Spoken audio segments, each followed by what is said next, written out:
Hallo ihr Lieben, willkommen. Heute werde ich euch zwei einfache Pouring-Techniken vorstellen, die ihr spielend leicht nachmachen könnt. Dabei geht es um die Dreh- und die Kipptechnik.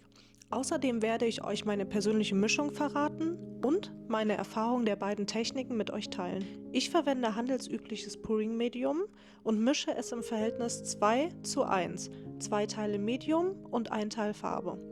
Für mich hat das Pouring-Medium wirklich viele Vorteile. Es verbessert die Fließfähigkeit der Farbe und sorgt für eine gleichmäßige Verteilung und ein glattes Finish. Zudem minimiert es die Bildung von Rissen oder Blasen und verlängert die Trocknungszeit, was ich wirklich sehr wichtig finde, denn so hat man mehr Kontrolle über den Mahlprozess.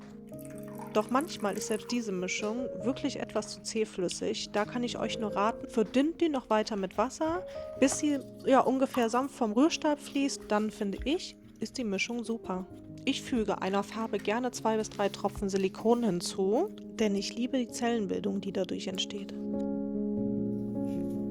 Ja, dies ist meine Mischung. Interessanterweise habe ich auf YouTube einige Tutorials gesehen von Künstlern, die ihre Farben nur mit Wasser mischen, also ohne Pouring-Medium. Jeder hat ja seine eigene Technik. Was ist denn eure?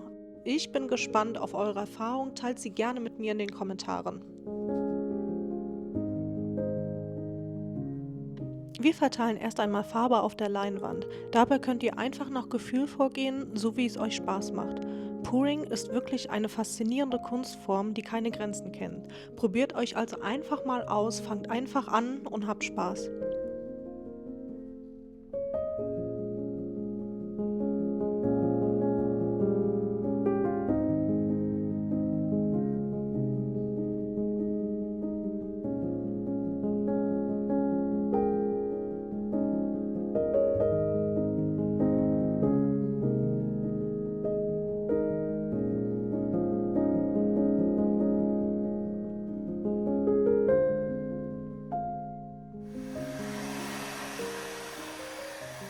Die Hitze des Föhns lässt schon super schöne Zellen entstehen. Ich benutze gern ein paar Tropfen Silikonöl in einigen Farben. Die chemische Reaktion zwischen dem Silikonöl und den Farbschichten während des Trocknungsprozesses führen zu kleinen, schimmernden Zellen in verschiedenen Farben, die dem Kunstwerk zusätzlich visuelle Tiefe und Dimension verleiht. Beginnen wir mit der ersten Technik der Drehmethode. Diese Technik ermöglicht es uns, wunderschöne Muster zu kreieren, indem wir die Leinwand während des Gießens langsam und auch manchmal schneller drehen. Deckt dabei euren Boden und den umliegenden Bereich wirklich gut ab, denn das Zeug fliegt echt überall hin. Hier muss ich euch mal ganz kurz das Bild einfrieren, um euch etwas zu zeigen. Und zwar, wie wir die Drehvorrichtung gebaut haben. Wir benutzen einen einfachen Drehteller und 2 flache Hölzer mit einer Aussparung in der Mitte, damit ihr sie gut ineinander stecken könnt. Hierfür benutze ich einfache Keilrahmenleisten und davon das Mittelstück. Ausbessern könnt ihr auch relativ easy. Ihr kippt an den weißen Stellen einfach noch mit etwas Farbe und dreht dann erneut.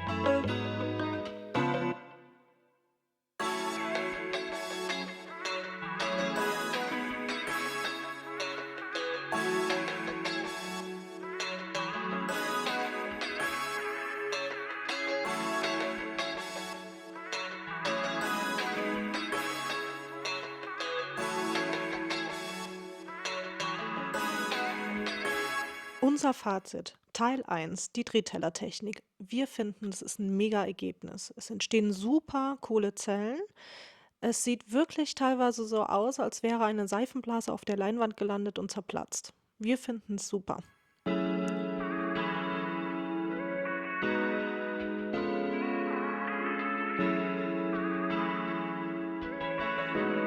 Die zweite Version, die Kipptechnik. Dafür schichte ich meine Farben erstmal in einem Becher. Dafür gieße ich sie abwechselnd ineinander. Damit entstehen später schöne Facetten.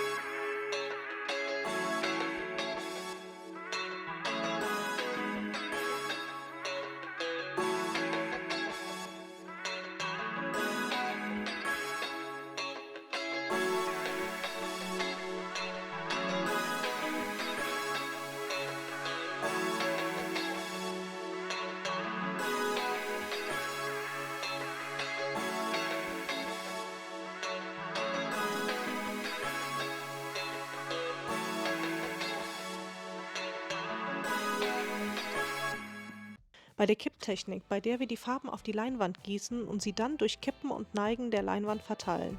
Mit dieser Methode können wir interessante Farbverläufe und Effekte erzeugen.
Um zusätzlich Zellen hervorzurufen, nutzen wir eine weitere Wärmequelle, den Bunsenbrenner.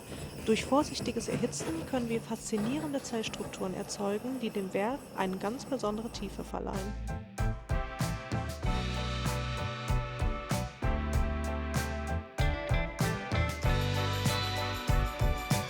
Hier sind die beiden Ergebnisse unserer Pouring-Techniken.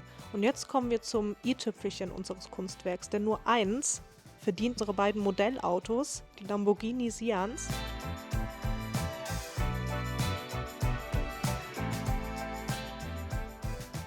Wir haben uns für das Bild der Variante 1 entschieden, das mit der Drehtechnik. Aber sagt uns doch gerne mal, hättet ihr auch so entschieden?